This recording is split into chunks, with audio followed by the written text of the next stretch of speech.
Hey, thank you guys for checking out this bowling highlight from my trip down to Tijuana. I thought it would be cool to show what the bowling alley was like down there. I'm just gonna let the highlight run. I'll come back at the end of the video and do more of a review and drop some comments. But yeah, let's go ahead and let the highlights roll.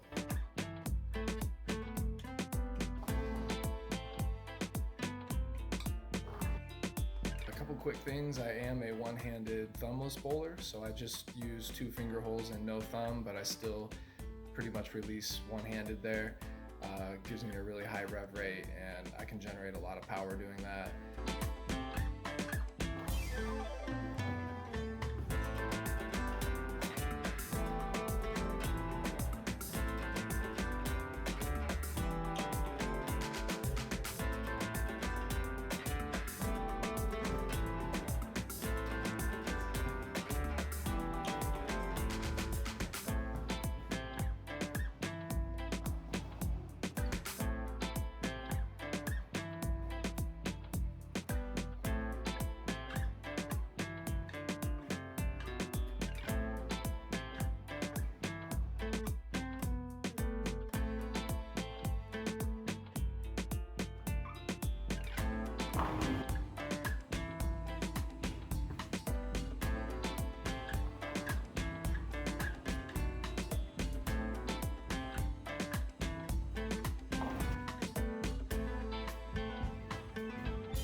Alright, if you're still sticking around at this point in the video, I really appreciate it. And as always, please consider subscribing. It's much appreciated.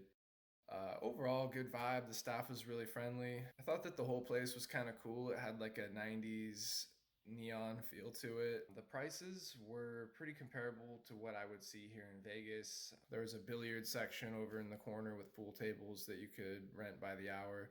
A couple key differences that I noticed compared to some of the bowling alleys in Vegas or in the US is that you don't have the touchscreen at your table to enter your name. It was just done at the front counter when you pay for the bowling. They just ask you what your names are and put it in. So that might kind of limit your ability to adjust scores. If there's like a malfunction, you would have to go up to the counter to have that changed. And the graphics up on the screens were from the 90s, which I thought was actually kind of cool. Some vintage Brunswick bowling graphics. Really, the only complaint that I could have is that the lanes might not be maintained or oiled quite as meticulously as a Vegas bowling alley. Obviously, I could have adjusted to the conditions a little bit better and tried to keep that ball more to the right of the head pin. Really couldn't get it on the right side of the pocket there. A lot of Brooklyn or crossover strikes, but hey, it's still fun. Okay, I really hope you guys enjoyed this video. Until next time, take care.